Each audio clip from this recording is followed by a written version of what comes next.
Welcome to the Minority Report, Our Next Generation of Leaders by Lauren Perkins. What is leadership? Well, to me, leadership is influence. Influence to move a body, a group of people, towards one goal or dream, to be able to guide them throughout any challenge or circumstance. My definition of leadership is the ability to guide or direct a group of people to a certain place or to achieve a certain goal. My definition of leadership would be doing what's best for everyone. It would be not giving a crap about what people think. It would be knowing that you're the wolf to a crowd of sheep. And it would be making an example before things get too crazy.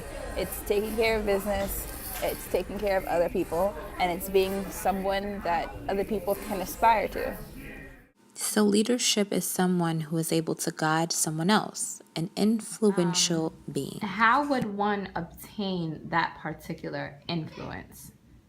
Well, for some people, it just comes natural. Some people just naturally have that sort of characteristic.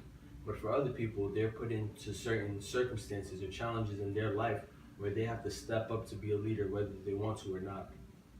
Circumstances. So, do you have a specific example of someone who was put in a certain circumstance and it made them influential? Well, Malcolm X, one of the greatest leaders in the world, in my opinion, he seen a problem that had impacted his people, black people, to be more specific. He seen a problem and he felt the need to take the initiative and speak on behalf of them. That is a leader quality. Identifying issues and creating So, solutions. what characteristics do you have that makes you a leader? Well, I'm very analytical. I'm able to identify a problem really fast, and I am able to brainstorm so many solutions, and I can vocalize these thoughts very well. And why is that important in leadership? Because the first way to solving a problem is identifying the problem. And if nobody else is going to do it, I must. Okay. Well, for example, I'm an older brother. I have a little sister, and she is without a father. And in certain areas of her life, I had to step up and do certain things for her, such as I talk to my sisters. My mother is too busy, so I would have to go to her parent-teacher conferences and speak to her teachers. These make me a leader because, nobody else is going to do it. So I feel that I must because it's a problem that affects people that I care about, people that are under me. A particular situation that happened that really, I would say, shaped my leadership skills was there was not too long ago, my director was out sick for a few months, and I actually had to step into her role. And during that time, I faced a number of challenges, especially from the staff, because they were so used to, her leadership style and mine, was different. And so I really learned from that. One of the biggest things that I learned was that you can't please everybody as a leader. So, our leaders have went over three important themes: overcoming challenges, learning from your lessons, and you cannot please everyone. I believe I always had the character traits to become a leader, but I had to step through certain challenges to fully break out of my shell. I didn't have my parents around while I was in high school, and I took advantage of that by cutting school and hanging out with other kids that cut school. And it got to a point where I felt like this wasn't right because I didn't want to be like 35 years old in high school. So I tried to, I didn't want to graduate by myself, of course. So I tried to convince my friends, hey, listen, maybe we should go to school, you know? So a couple of us did. I mean, I wish I could say we all did. I ended up graduating with my best friend on time, too, I was so lucky. One of my friends now is working on his GED. But I think that us taking that first step is what got the ball rolling. Lessons learned. One particular incident where I almost lost something, actually a friendship, um, was I was speaking, about somebody, and I didn't, tell them necessarily to their face, and then they ended up finding out. and it affected them, it affected me, because I didn't really think it was something that needed to, be shared. But I realized from that just because I don't think it's necessary to share with someone, doesn't mean it's not. It still may be necessary because it can have a greater effect on them than you actually thought. So that's what I learned. Who are these leaders? Who are you? My name is Cleve Dynasty. Hello, Cleve. And how old are you? I'm 16 years old. 16. And what is your job title? My job title is Mayoral Youth Leadership Council Representative. And what city do you work in? I work in New York City. Excellent. My name is China. I'm 22, and I work at the Metropolitan Museum of Art in Upper Manhattan. Hi, my name is Ty Hankerson. I am 22 years old, and I am a deputy director of an after-school and summer camp program, and I'm also a business owner. I'm a motivational speaker. What's your passion? One of my most passionate endeavors right now is actually growing my brand. With our speaking business, one of the things that we're really trying to work on is branding it and making sure that it's marketable, because we want to reach a substantial amount of people. What's the point of motivating if you're not motivating anybody? Well, our first task within my Youth Leadership Council is to find a way to raise awareness about disconnected youth. Disconnected youth is youth ages 16 to 24 who are not in school or receiving a form of education and are not in the workforce. Okay, and then once you raise this awareness, what's the next step for the Leadership Council? Our next step is to find out how to minimize the number of disconnected youth. So, do you guys implement programs? Do you collaborate with other nonprofits? What exactly do you get out in the community hands on? What exactly do you do? We have currently opened up a workforce building in the Bronx in Nice. which we will invite youth, disconnected youth, to establish a sense of where they're at educationally or work experience. My blog is called Stars Need Darkness, and I'm passionate about it because the people that I interview for it are passionate about what they do. So it's raw, it's love, and it's people encouraging other people to be the best person that they could be. Love, ethics, and integrity brings balance.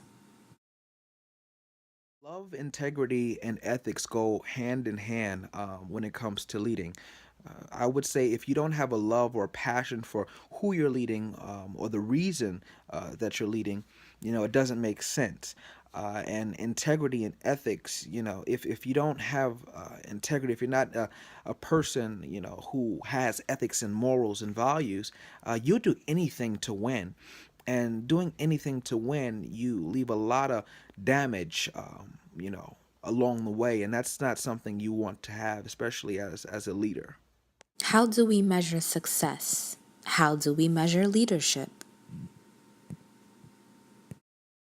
Article we had to read called Leadership and the Process of Becoming by Mark Medina. This quote is found on page 78. Measuring a leader's success is as much about assessing how they're able to struggle, overcome, and carry on as it is to concentrate on their moments of triumph. What does that quote mean to you, and how do you think you had to struggle and overcome while still focusing on your success? Well, I believe being a leader, the success of being a leader is what you can do for those that you are leading. It's not about how successful you are, it's about how successful the people that you're leading are. Because you guys are one body. You may be the head, but a head can only function with the body. Being a leader, you will have to go through sacrifices. How you handle those sacrifices on behalf of your people shows your measurements of success.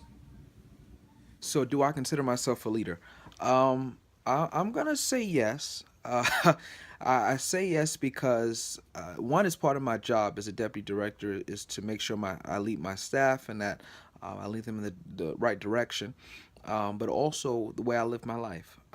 It's all about making sure that I'm doing the right thing, because I always know that people are watching. That's with anybody. So, with that being said, do you think a leader is measured by his success, or is a leader measured by the success of his people?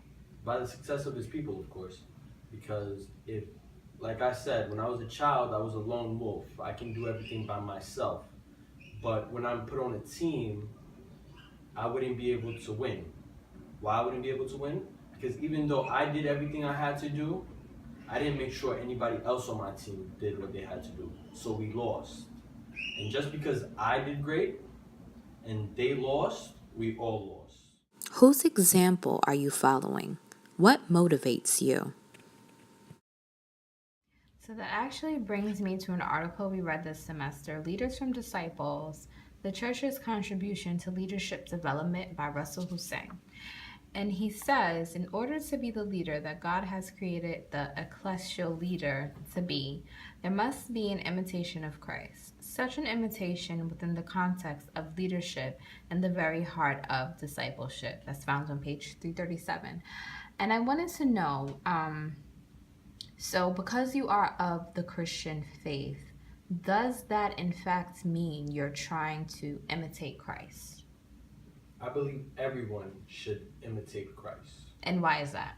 because he was a leader who led by example. Everything he did was for the purpose of imitation. I am a man of faith. I'm a Christian. I believe in Jesus Christ, and it does alter my leading, because I try to base my leadership, on His. I try to see the things that He did, the things how He lived. And that totally affects the way I lead, especially when it comes to business. There are a lot of leaders who don't mind being shady in business because they say business is business. But as a Christian, I can't do that. I have to make sure that I'm doing business with integrity, because that's what Jesus did. So, because you're imitating Christ, does that mean that you're living by a certain moral or ethic code? Of course, And why is that important in leadership?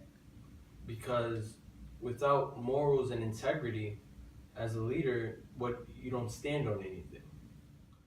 Where do you see yourself in the next 5 years?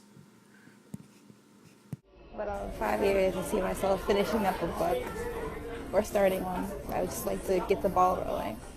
I would like to, you know, be back in school, at least have my associate's degree by then.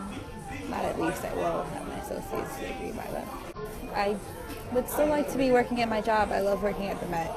I like to, be in a position of management by then, but I just started, so it's levels, I guess.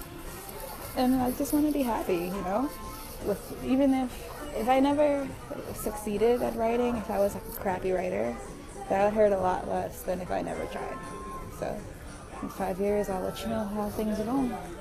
I do see myself speaking, whether it be, in ministry or in politics or just, continuing motivational speaking. I do see myself in one of those areas. I also want to run a company or an agency. I've been moving pretty fast now. By the grace of God, at 22, I'm a deputy director of a program. I'm actually in the process of applying to become an executive within the agency. So hopefully in the next 5 years, I might be running the agency.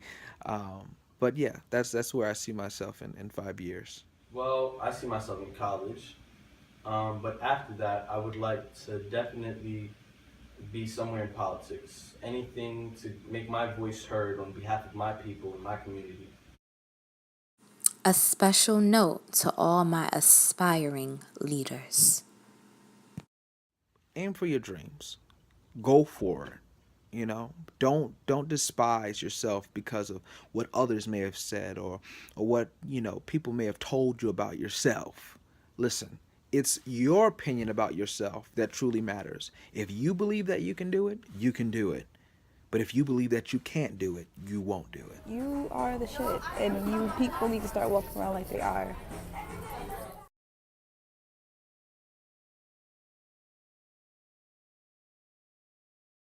Thank you for watching. Be encouraged and be a leader.